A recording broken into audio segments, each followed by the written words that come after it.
Hello മക്കളെ, എല്ലാവർക്കും സുഖമാണെന്ന് വിശ്വസിക്കുന്നു.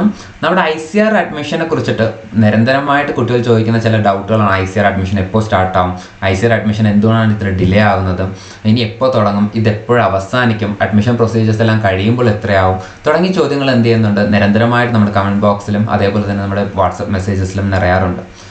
സോ അവർക്ക് വേണ്ടിയിട്ടുള്ള വീഡിയോ ആണ് ICAR രജിസ്ട്രേഷൻ എന്ന് പറയുന്നത്. നമ്മൾ കഴിഞ്ഞ 3-4 വർഷമായിട്ട് നമ്മൾ ചെയ്യുന്നു. കഴിഞ്ഞ 3 വർഷവും എന്ത് തന്നെയാണ്, ഇത് ഇങ്ങനെ തന്നെയാണ്. ICAR രജിസ്ട്രേഷൻ തുടക്കം മുതലേ അവർ ഒന്നില്ലെങ്കിൽ രജിസ്ട്രേഷനിൽ താമസിക്കും, അല്ലെങ്കിൽ അടുത്ത സ്റ്റെപ്പുകൾ ഓരോന്നായിട്ട് താമസിക്കും. മിക്ക സമയത്തും എന്ത് തന്നെയാണ്, എല്ലാ സ്റ്റെപ്പുകളും ഒരേപോലെ തന്നെ ഡിലേ ആയിക്കൊണ്ട് പോകാറുണ്ട്. പിന്നെയും ചെറിയ വ്യത്യാസം വരുന്നത് അലോട്ട്മെൻറ്റ് സ്റ്റാർട്ട് ആകുമ്പോൾ മാത്രമാണ്. അതുകൂടാതെയുള്ള തുടക്കം മുതലുള്ള എല്ലാ സ്റ്റെപ്പുകളിലും എന്താണ് ICAR ഡിലേ ഉണ്ടാവാറുണ്ട്. കഴിഞ്ഞ വർഷം നോക്കുകയാണെങ്കിൽ ജസ്റ്റ് ഒരു ഫീ പേയ്മെൻറ്റിന് വേണ്ടിയിട്ട്, നിങ്ങൾക്ക് രജിസ്റ്റർ ചെയ്യാൻ വേണ്ടി ഒരു ഫീ പേയ്മെൻറ്റ് 500 rupees അടയ്ക്കാൻ വേണ്ടി മാത്രം അവരെന്ത് ചെയ്തു, 1 month-ഓളം അടുപ്പിച്ച് ഡിലേ ചെയ്യിപ്പിച്ചു.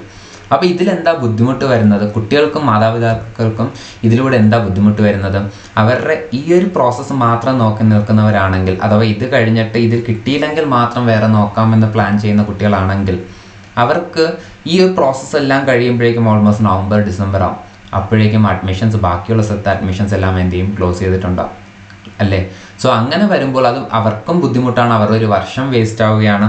ഇത്രയും ഇതിനു വേണ്ടി നോക്കി നിന്ന് അവർക്ക് അതിൻ്റേതായിട്ടുള്ള ഇതും എന്ത് ചെയ്യുന്നുണ്ട്, പ്രശ്നങ്ങളും അവർ നേരിടേണ്ടി വരുന്നുണ്ട്.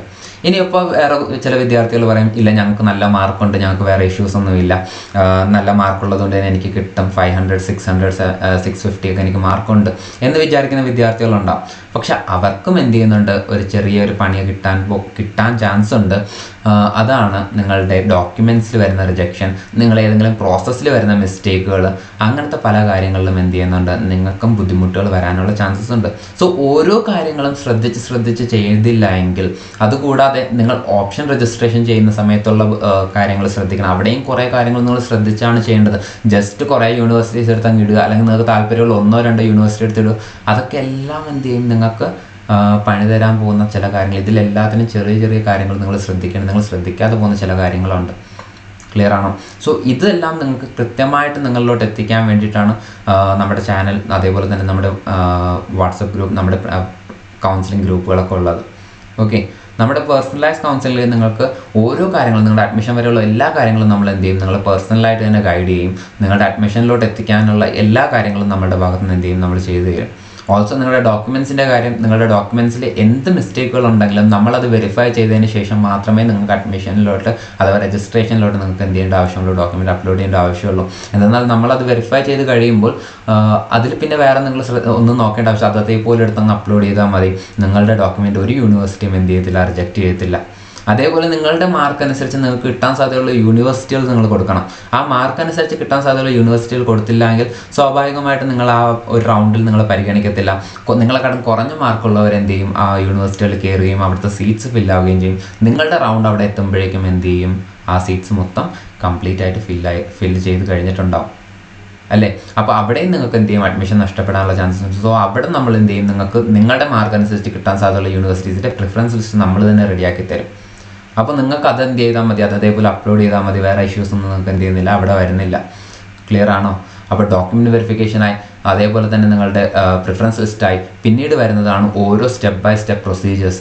ഈ സ്റ്റെപ്പ് ബൈ സ്റ്റെപ്പ് ICAR ഞാൻ പറഞ്ഞതുപോലെ 1 step പ്രൊസീജിയർ അല്ല. നിങ്ങളിപ്പോൾ രജിസ്ട്രേഷൻ സ്റ്റാർട്ട് ചെയ്താൽ ഒറ്റയടിക്ക് രജിസ്ട്രേഷൻ ചെയ്ത് കഴിഞ്ഞു, ചോയ്സ് ഫില്ലിംഗ് ചെയ്ത് കഴിഞ്ഞു, എന്നിട്ട് നേരെ അഡ്മിഷൻ അലോട്ട്മെൻറ്റ് നോക്കിയിരുന്നാൽ മതി. അതല്ല ഇവിടെ പരിപാടി.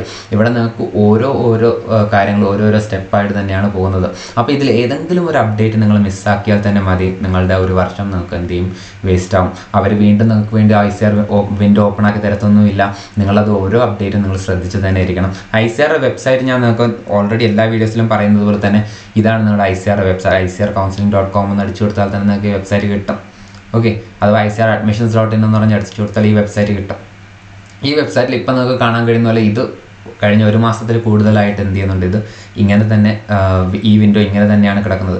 ഈ വട്ടം ഇത്ര നേരത്തെ ഈ ഒരു വിൻഡോ ഇങ്ങനെ ഓപ്പൺ ആയി വന്നപ്പോൾ നമ്മളെല്ലാം പ്രതീക്ഷിച്ചു, ICAR ഈ വട്ടം ഇത്ര കൂടെ നേരത്തെ സ്റ്റാർട്ട് ചെയ്തിട്ടുണ്ട്, ഈ വട്ടം എല്ലാം സ്മൂത്തായിട്ട് പോകും എന്നൊക്കെ നമ്മൾ പ്രതീക്ഷിച്ചെങ്കിലും ഇതുവരെ എന്ത് ചെയ്തിട്ടില്ല, ഒരനക്കവും ഐസിആർ ഭാഗത്ത് നിന്ന് വന്നിട്ടില്ല. ചിലപ്പോൾ ഞാനിപ്പോൾ ഈ വീഡിയോ ഇട്ട് കഴിയുമ്പോൾ, ഈ വീഡിയോ ഇട്ട് കഴിയുമ്പോഴേക്കും നിങ്ങൾക്ക് വരാം അപ്ഡേറ്റ്, പുതിയത് സ്റ്റാർട്ട് ആയിട്ടുണ്ടെന്ന് വരാം, അല്ലെങ്കിൽ നാളെ വരാം, മറ്റന്നാൾ വരെ, എപ്പോൾ വേണമെങ്കിലും ഇത് സ്റ്റാർട്ടാകും.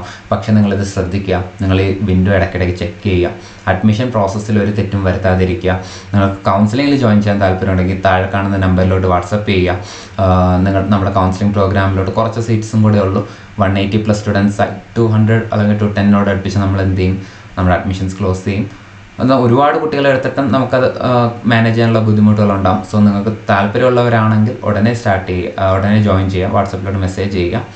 സോ അടുത്ത വീഡിയോ നമുക്ക് കാണാം. അതുവരെ ബൈ ബൈ.